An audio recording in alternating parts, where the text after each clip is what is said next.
Leave തീരാറായി. പ്രാവശ്യന്റെ മോൾക്ക് പെണ്ണില്ലല്ലോ എന്റെ റബ്ബേ. ചക്ക ഇവന്റെ കല്യാണം കഴിഞ്ഞിട്ട് ഹജ്ജിന് പോണെന്ന് വിചാരിച്ചതാ. ആ വകയില് നമുക്ക് 13 ലക്ഷം റുപ്യ ഒഴിഞ്ഞിട്ടി. അതിപ്പോ എങ്ങനെ നിങ്ങൾക്ക് ഒഴിഞ്ഞിട്ടിയത്? എടി ഇവന്റെ എന്തായാലും നടക്കാനുള്ളതല്ലോ.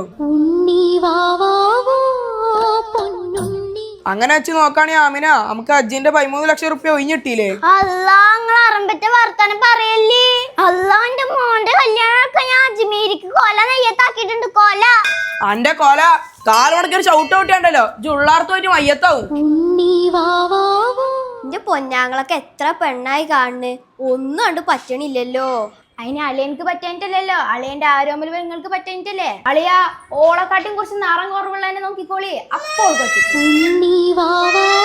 എടി എത്ര പേരെ പറ്റിന്റെ ഈ ഇരിക്കണ അളിയനക്ക് വേണ്ടി കലിക്കെള്ളം കുടിച്ചിട്ടുണ്ടെടി. എന്നിട്ട് പുറത്തിറങ്ങിട്ട് ഈ എന്തേലും കുറ്റം പറഞ്ഞ അതും കാലം. ഇപ്പൊ എനിക്കായി കുറ്റം.